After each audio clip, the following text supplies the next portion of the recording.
July August গণহত্যার ঘটনায় সংগঠিত মানবতাবিরোধী অপরাধের ৫টি অভিযোগ আমলে নিয়ে সাবেক প্রধানমন্ত্রী শেখ হাসিনার বিরুদ্ধে আনুষ্ঠানিক বিচার শুরু করল আন্তর্জাতিক অপরাধ ট্রাইব্যুনাল। সেই সাথে শেখ হাসিনা এবং সাবেক স্বরাষ্ট্রমন্ত্রী আসাদুজ্জামান খানের বিরুদ্ধে জারি হলো গ্রেপ্তারি পরোয়ানা। গ্রেপ্তার দেখানো হলো সাবেক আইজিপি চৌধুরী আবদুল্লাহ আল মামুনকে। শুনানিতে ৩ আসামির সর্বোচ্চ শাস্তির আবেদন জানিয়েছে প্রসিকিউশন। দেশের ইতিহাসে এই প্রথম কোনো বিচার কাজ গণমাধ্যমে সরাসরি সম্প্রচার করা হলো। আরও জানাচ্ছেন সৈকত সাদিক। জুলাই গণঅভ্যুত্থানে ৫ আগস্ট ক্ষমতা হারানোর ৮ মাসের মাথায় শেখ হাসিনা ও তার ২ সহযোগী আসাদুজ্জামান খান কামাল এবং চৌধুরী আবদুল্লাহ আল মামুনের বিরুদ্ধে ১৩৫ পৃষ্ঠার অভিযোগ জমা দিয়েছে প্রসিকিউশন।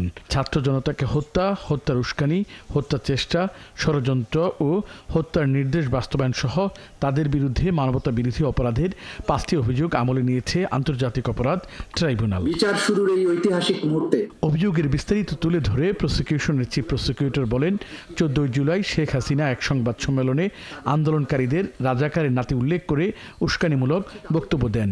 এরপরই ছাত্রলীগের অস্ত্রধারীরা সারা দেশে হামলা শুরু করে।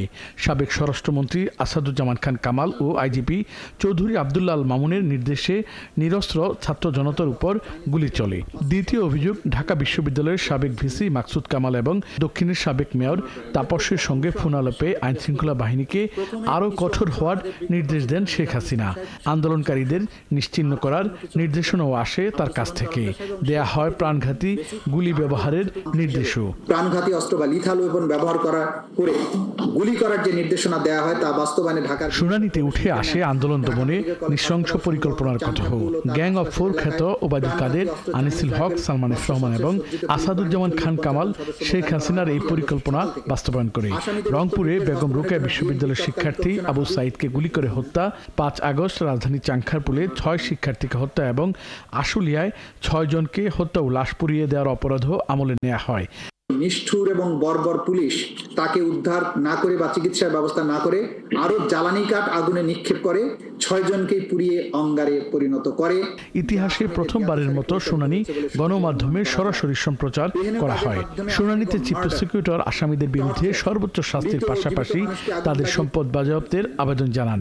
অভিযোগ আমলে নিয়ে শেখ হাসিনা ও আসাদুজ্জামান খান কামালের বিরুদ্ধে গ্রেপ্তারি পরোয়ানা জারি করেন ট্রাইব্যুনাল।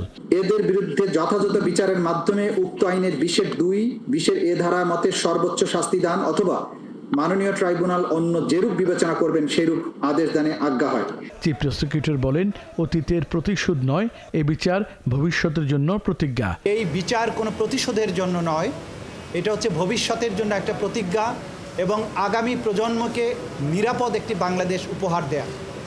আমরা বলেছি এই বিচার হবে আবেগ শূন্য, প্রমাণ নির্ভর, তথ্য নির্ভর, নিরপেক্ষ এবং ন্যায় বিচার।